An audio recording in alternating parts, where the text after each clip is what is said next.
महिला या जरा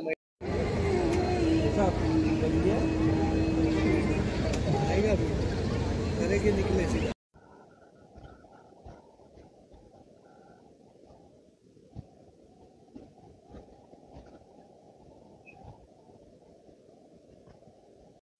खरं तर आम्ही या महाराष्ट्र सरकारचा शपथविधी सोहळा आहे याला आम्ही कडाडून विरोध केलेला आहे आणि याचा आम्ही जाहीर निषेध करतो।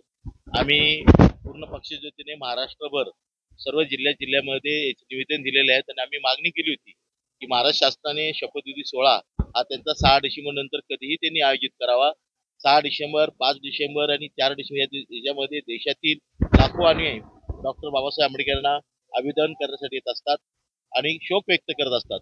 आमच्या दुःखावर कुठेतरी मीठ चोळायचं काम हे मनोवादी जातीवादी सरकार करत असून जाणीवपूर्वक 5 डिसेंबर हा त्यांनी निवडलेला आहे म्हणून आम्ही त्याचा जाहीर निषेध करतो।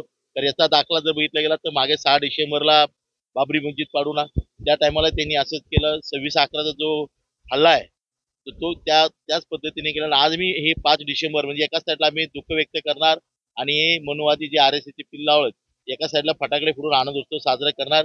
या घटनेचा रिपब्लिकन पार्टी ऑफ इंडिया हे राष्ट्रीय अध्यक्ष दीपक भाऊ निकाळजे यांच्या पक्षाच्या वतीने आम्ही जाहीर निषेध करतो। जय भीम, धन्यवाद। डॉक्टर बाबासाहेब आंबेडकर का 68वां महापरिनिर्वाण दिन के लाखों अनुयायी यहाँ पर अभिवादन करने के लिए आते हैं और 4-5 दिसंबर से पूरे देश भर से लोग आते हैं। जानबूझकर RSS और भारतीय जनता पार्टी जो महाविधि घटनाबाई जो सरकार है इन्होंने जानबूझकर 5 दिसंबर को शपथविधि सोहळा रखा है। एक साइड में हम लोग दुख व्यक्त करते शोक व्यक्त करते, एक साइड में वो लोग आनंद उत्सव साजरा करेंगे और हमारे दुख के ऊपर नमक छोड़ने का काम ये मनोवादी सरकार कर रही है। हम ये घटने का रिपब्लिकन पार्टी ऑफ इंडिया राष्ट्रीय अध्यक्ष दीपक भाऊ निकाळजे पार्टी की तरफ से हम लोग जाहिर निषेध करते हैं।